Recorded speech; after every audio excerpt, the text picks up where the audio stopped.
ఒక వాటర్ బాటిల్కి విలువ ఎప్పుడంటే దానిలో నీరు ఉన్నప్పుడే దానికి విలువ. నీరు ఉన్నప్పుడు ఏం చేస్తాం, దాన్ని చక్కగా చేతుల్లో పట్టుకుంటున్నాం, చక్కగా సంకలో పెట్టుకుంటున్నాం, మన వెంట దాన్ని తీసుకెళ్తున్నాం. నీరు మనకు అవసరం కాబట్టి ఆ బాటిల్తో అప్పుడు ఏమవుతుంది, అవసరం ఉంటుంది.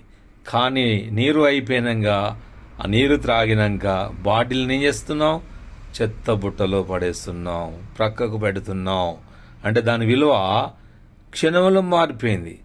అలాగే ఓ క్రైస్తవుడా, ఓ ప్రజలారా, నీవు కూడా క్రీస్తు నీలో ఉన్నప్పుడు, క్రీస్తు యొక్క పరిశుద్ధాత్మ నీలో ఉన్నప్పుడు, క్రీస్తు వాక్యము నీలో ఉన్నప్పుడు, ప్రార్థన జీవితం కలిగినప్పుడు, పరిశుద్ధాత్మను కలిగినప్పుడు, వాటర్ బాటిల్ ఎలాగైతే తన నీటితో నింపబడినప్పుడు దాని విలువ ఉంటుందో, అలాగే ప్రతి వ్యక్తి కూడా పరిశుద్ధాత్మ నీలో నివాసము చేసినప్పుడు, దేవుని వాక్యము, ప్రార్థన, దేవుని సన్నిధి నీలో ఉన్నప్పుడు నీకు ఎంతో విలువ, ఎంతో నీకు ఘనత, ఎంతో ప్రాధాన్యత కలుగుతుంది. కాబట్టికే తప్పకుండా నీవు పొందవలసింది.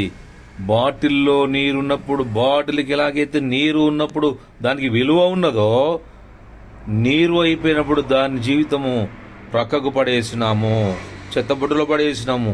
కాబట్టి గమనించగలరు, నీవు ప్రక్కకు పడివేసేవారిగా కాకుండా నిత్యము దేవుని కృపను కలిగి ఉండాలని, నిత్యము దేవుని ఆత్మచేత నింపబడి ఉండాలని, నిత్యము ప్రార్థన జీవితము అనుదినము కలిగి ఉండాలని, నిత్యము అలా ఉన్నప్పుడు నీకు ఎంతో విలువ ఉంటుంది. దేవుడి మాటలు దీవించును గాక. ఆమెన్. అటువంటి కృప మీకు అనుగ్రహించును గాక. Amen. Thank you. God bless you. Pastor Johnson, Jangala prayer gospel church, Thorrur. వందనాలు. Thank you.